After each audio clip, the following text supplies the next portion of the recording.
Hi there, and welcome to She Spice. Katt Williams is eager to have him on his show.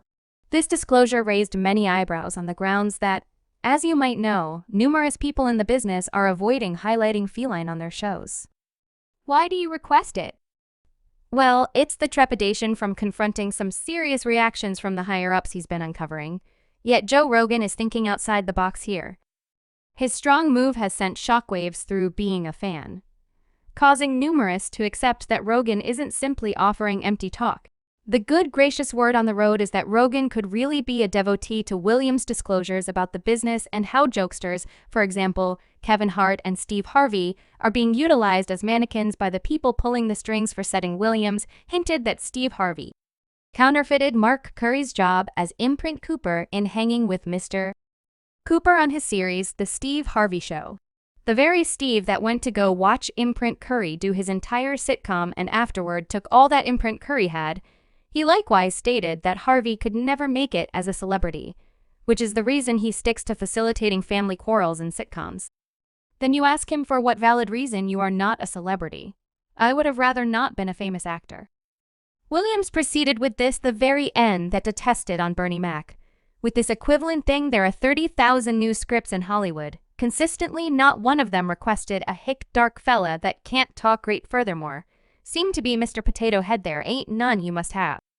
Range concerning Kevin Hart. Katt Williams started by featuring the shocking direction of Hart's profession in Hollywood by first scrutinizing the remarkable speed with which Hart made progress, and after 15 years in Hollywood, nobody in Hollywood has a memory of going to a sold-out Kevin Hart show.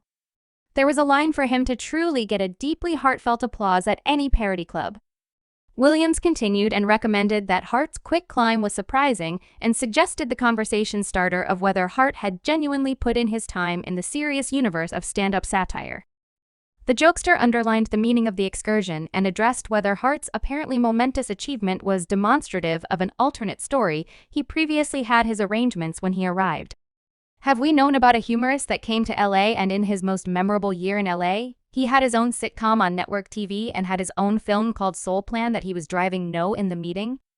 Katt Williams acquainted the term plant with somebody who apparently shows up out of the blue and accomplishes accomplishments without the customary battles that entertainers frequently face and afterward guarantees they are independent. Williams then caused me to notice the way that Kevin Hart's narrative with Chris Rock uncovered his satire defeats on the East Coast. He highlighted an apparent inconsistency in Hart's account, noticing he just did his narrative with Chris Rock, where he shows you that his entire childhood in parody was on the East Coast. So how all the while was he here in Los Angeles doing likewise? It occurred in no situation. Hart has recently said that Williams is distraught in light of the fact that he wasted his Hollywood capital on subpositions and unprofessionalism and shouldn't trash a promising newcomer. You had the shot. You were gotten up in a position to be the star. You didn't appear for work. You effed off promotion shoots. You effed off promotion trips. You turned into a gamble for the studios, which is why the studio quit working with you. Hart expressed in any case back to his meeting on Club Shay Williams, communicated dissatisfaction with the business's inclination to disregard his ideas for parody projects. He guaranteed that for a 5-year time frame, each film Kevin Hart worked on would be right in front of him. First, Williams declared that his feedback involved pushing for changes to try not to sustain specific generalizations, yet his ideas were supposedly overlooked.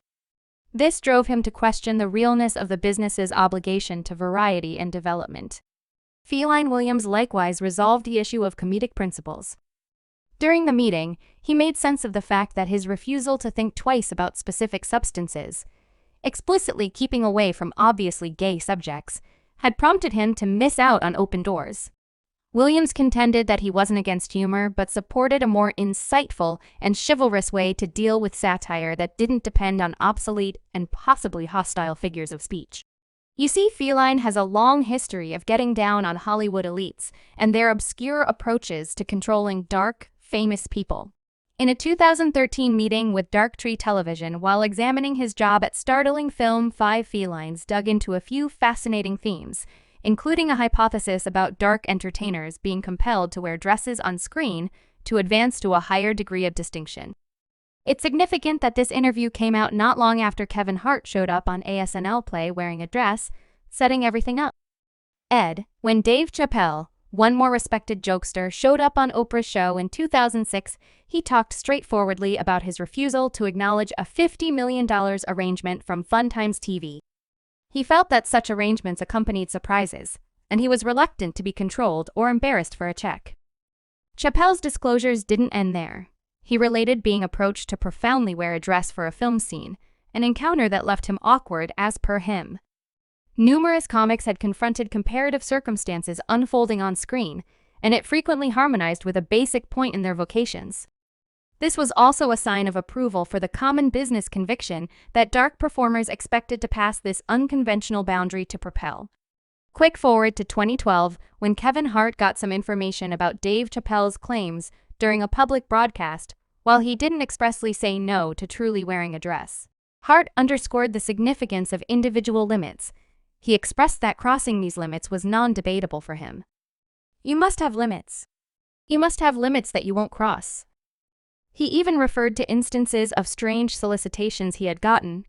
For example, spilling a ball on a television show, which he obligingly declined. Hart focused on the significance of safeguarding his image and the likely dangers of giving and taking it anyway, a year after Hart showed up in an SNL production where he unfolded a dress, a move that garnered sharp analysis from fans. Some blamed him for being a sellout, contending that he had gone against his previous position. The drama depicted him as a 9-year-old kid. Hope, a picture that many accepted, didn't line up with Kevin Hart. They had come to realize the new pope is a 9-year-old Oscar candidate. Penn Wallace, Feline Williams, is jumping all over this chance to reignite the quarrel. He proposed that Kevin Hart's activities on SNL were just important for a bigger example, suggesting that Hart was enthusiastically playing by the business's standards to get distinction and fortune. Williams aimed that Hart's prosperity permitted him to get away from analysis for wearing ASS, as a long queue of humorists had proactively done as such before him by the day's end. Kevin doesn't need to stress over the things individuals are going to say regarding him wearing a dress due to the long queue of dress-wearing individuals before him. He highlighted films like Large Mom's Home and The Meta Establishment as instances of past occurrences where comics had unfolded dresses. Williams didn't go all out in that frame of mind on Hart. Rather, he unpretentiously scrutinized the decisions made by humorists who pointed for standard achievement. He implied that a few performers, including himself and Dave Chappelle, were able to contradict some common norms and thus may very well never accomplish a similar degree of popularity as Hart. The quarrel took a warmed turn when Kevin Hart, tired of Williams' implications, released his disappointment during an appearance on the Morning Meal Club public broadcast. Hart hit back hard, blaming Feline Williams for evading liability regarding his activities, especially his issues with the law and substance misuse. He contended that Williams had wasted open doors and situated himself as a gamble to studios, which in the long run prompted a decrease in his profession. Hart wasn't beating around the bush. He laid the blame decisively on Williams' decisions. Hart emphasized that he had worked industriously to make progress and hadn't undermined his standards. He highlighted Williams' own issues, inferring that Williams was attempting to redirect fault by going after him. As per Hart parody, was a serious business, and the individuals who succeeded did so through difficult work and commitment, not by surrendering to industry pressures at their center. This quarrel turned into a conflict of values and standards. Feline Williams appeared to address a gathering of humorists who had confidence in remaining consistent with their specialty and opposing any endeavors at similarity, regardless of whether it implied remaining on the edge of the business. Then again, Kevin Hart was viewed as somebody who had explored the standard with noteworthy achievement but was not able to think twice about values or pictures. Williams inferred that humorists like him and Dave Chappelle couldn't arrive at a similar degree of progress as Kevin Hart since they wouldn't bow to the business's impulses. He recommended that they could have been pushed into things they were awkward with for distinction. The message was clear: there were limits, and crossing them included some major disadvantages. Regardless of whether one reason why Feline has consistently had it is on the grounds that Feline accepted that the business saw a potential chance to supplant him with his kindred entertainer Kevin Hart. Yet he didn't fault Hart for the circumstances as per Energy, the productive joke artist, who guaranteed Hart was a mannequin being led on by powers more significant than himself.